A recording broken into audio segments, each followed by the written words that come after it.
Abramos nuestras Biblias y veamos juntos Mateo capítulo 7, versículos 13 y 14. Mateo capítulo 7, versículos 13 y 14.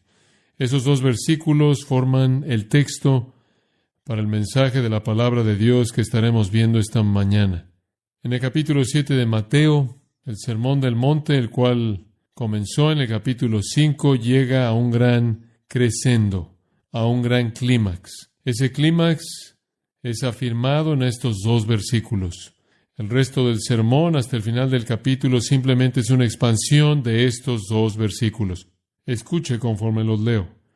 Entrad por la puerta estrecha, porque ancha es la puerta y espacioso el camino que lleva a la perdición, y muchos son los que entran por ella. Porque estrecha es la puerta y angosto el camino que lleva a la vida, y pocos son los que la hallan. Esa es una afirmación provocadora por parte de nuestro Señor. Ese realmente es el punto hacia el cual Él ha estado concentrando toda la primera parte de este gran sermón maestro. Él lleva todo al clímax de una decisión, a una alternativa. Dos puertas que llevan al individuo a dos caminos, los cuales llevan a dos destinos que están poblados por dos multitudes diferentes. El Señor entonces se concentra en la decisión inevitable que tiene que ser tomada con respecto a aquello que Él ha estado diciendo. Alguien ha dicho de manera correcta que toda la vida concentra al hombre en las encrucijadas. Eso realmente es verdad. Desde el momento de nuestra vida, cuando tenemos la suficiente edad como para tomar una decisión independiente o cualquier decisión, la vida se convierte en una cuestión de toma de decisiones constantes. Diariamente tomamos decisiones de todo. Decidimos a qué hora nos vamos a levantar o si no nos vamos a levantar en la mañana. Lo que comeremos, vestiremos, a dónde iremos, lo que haremos. Constantemente la vida es cuestión de decisiones. Decidimos por dónde vamos a lo largo de la vida. Y entonces es apropiado decir que la vida consiste en el hombre en las encrucijadas. En últimas, inevitablemente hay una decisión final. Una decisión que no solo determina el tiempo, sino una decisión que determina la eternidad. Esa decisión es de la que nuestro Señor habla en estos versículos. La única, la decisión definitiva. Ahora, el esfuerzo de Dios siempre ha consistido en llevar al hombre a tomar esa decisión definitiva. Siempre existe una opción, de tal manera que siempre hay una alternativa. Y la opción que es definitiva es la decisión que más le preocupa a Dios. Siempre hay una opción, de tal manera que siempre hay una decisión. Y la decisión que es definitiva es la decisión que más le preocupa a Dios. Por ejemplo, mediante Moisés, Dios confrontó a los hijos de Israel en el capítulo 30 de Deuteronomio y dijo esto: Mira, yo he puesto delante de ti hoy la vida y el bien, la muerte y el mal. Escoge pues la vida para que vivas tú y tu descendencia. Dios le dio al pueblo de Israel la alternativa definitiva: vida o muerte, bien o mal. Y llamó a que tomaran una decisión. Josué, quien siguió a Moisés como líder del pueblo de Israel conforme entraron a la tierra prometida, en el capítulo 24 de Josué, en el versículo 15, dijo esto: Escoged este día a quién serviréis, si a los dioses de vuestros padres o implícito al Dios verdadero. En cuanto a mí y a mi casa, serviremos a Jehová. De nuevo, la decisión. Jeremías oyó a Dios decir en el capítulo 21, versículo 8, a este pueblo diréis: así ha dicho Jehová, he aquí he puesto ante vosotros el camino de vida y el camino de muerte. Elías, en el monte Carmelo, llamó a que se tomara una decisión. En Primera de Reyes, capítulo 18, versículo 21, él dijo: ¿por cuánto tiempo vacilaréis entre dos opiniones? Si Jehová es Dios, a él seguid; si Baal, a él seguid. La decisión definitiva. En Juan capítulo 6 leemos que muchos siguieron a Jesús. Muchos se llamaron a sí mismos discípulos. Pero en Juan 6:66 dice que muchos de ellos se volvieron y ya no le siguieron más. Y Jesús dijo: ¿acaso queréis iros también vosotros? Y Pedro dijo: ¿a quién iremos? Tú y solo tú tienes palabras de vida eterna. Pedro expresó su decisión. Algunos se fueron y algunos se quedaron. Jesús, dijo Simeón, fue un niño nacido para el levantamiento y la caída de muchos. Jesús se vuelve la encrucijada del destino de todo hombre. La decisión es tomada en la encrucijada de Cristo, por así decirlo. Escoge la vida o escoge la muerte. Esencialmente, eso es lo que Jesús está diciendo aquí, en Mateo 7, 13 y 14. Juan Oxenham, el poeta británico, lo escribió de esta manera: a todo hombre se abre un camino y caminos de un camino, y el alma elevada camina por el camino elevado, y el alma baja va a tientas por el bajo, y en medio, en las planicies nebulosas, el resto va de aquí para allá. Pero para todo hombre se abre un camino elevado y uno bajo, y todo hombre decidió el camino por el que debería ir. Entonces nuestro Señor confronta a los hombres con una decisión. Él dice, una decisión debe ser tomada. Un escritor dijo, es tiempo de decidir en el monte. Permítame sugerirle que hay dos cosas que usted no puede hacer con el Sermón del Monte. Una de ellas es, usted no puede simplemente quedarse de pie y admirarlo. Jesús no está interesado en flores para su ética. Jesús no está interesado en personas que únicamente quieren admirar las virtudes de la afirmación ética del Sermón del Monte. Jesús quiere una decisión que tiene que ver con el destino de usted. Creo que hay una segunda cosa que usted no puede hacer con el Sermón del Monte, y eso es empujarlo a algún mañana profético. No creo que Jesús está sugiriendo que esto es para alguna era futura lejana. Creo que Él está demandando una decisión ahora, en este tiempo. Yo creo que hay muchas personas que admiran la ética del Sermón del Monte.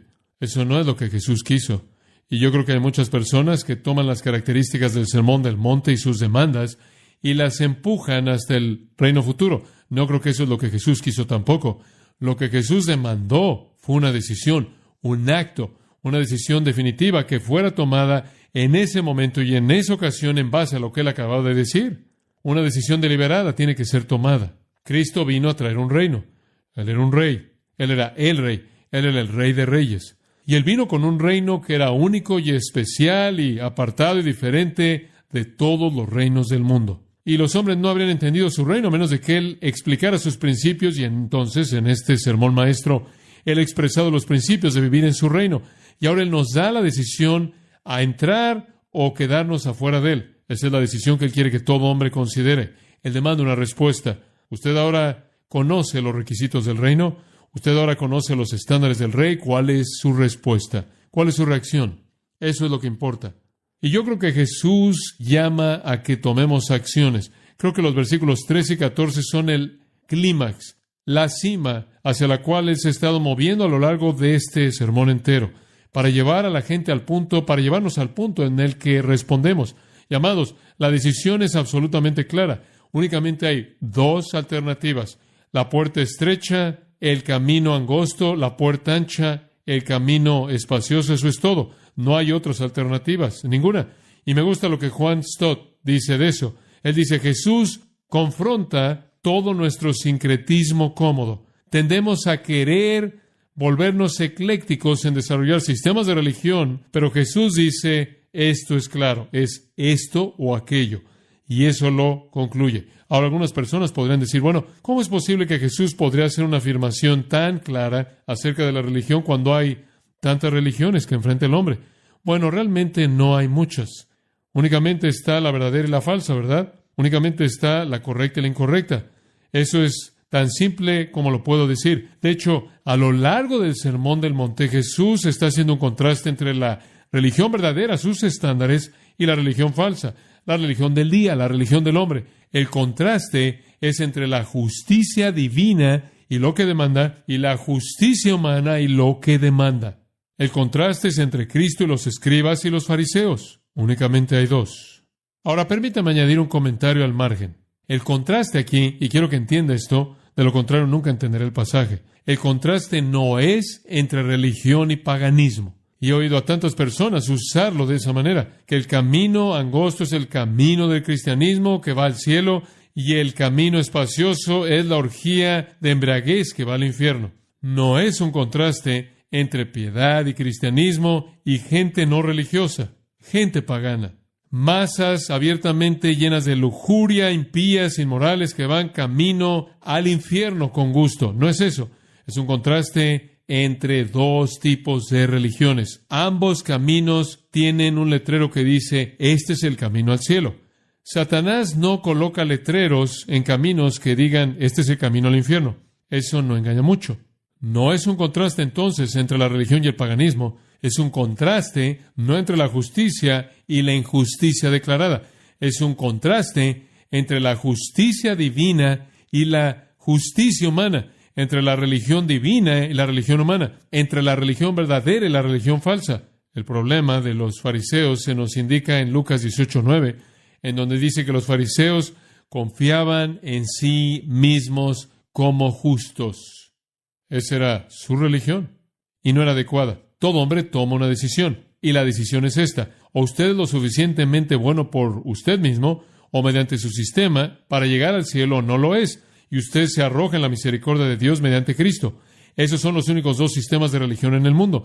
Ahora usted puede ver en el mundo 10,000 nombres y términos diferentes religiosos, pero únicamente hay dos religiones en el mundo. Permítame recordarles, solo dos. Está la religión de mérito divino, Dios lo ha hecho todo en Cristo, y está la religión del mérito humano, nosotros hacemos algo de esto. Esta es la religión de gracia, esta es la religión de obras, esta es la religión de fe, esta es la religión de la carne, esta es la religión del corazón, esta es la religión de la parte externa. Los sistemas hechos por el hombre de religión están basados sobre el hecho de que realmente no necesitamos un Salvador. Tenemos la capacidad de desarrollar nuestra propia justicia. Simplemente denos un pequeño ambiente religioso, denos unas cuantas reglas, unas cuantas rutinas, algunos rituales, y podemos producirlo por nosotros mismos. Esta es la religión del mérito humano y viene en multiplicidad de títulos diferentes, pero todo es el mismo sistema porque es producido por la misma fuente, Satanás mismo. Y él empaca en cajas diferentes, pero es el producto idéntico. Por otro lado, la religión de mérito divino es cristianismo y permanece por sí sola, aparte de las demás. De manera trágica, la mayoría de la humanidad está en el camino del mérito humano, creyendo que pueden alcanzar el plano más elevado de destino potencial debido a alguna capacidad innata mediante sus propias obras buenas y sus méritos buenos.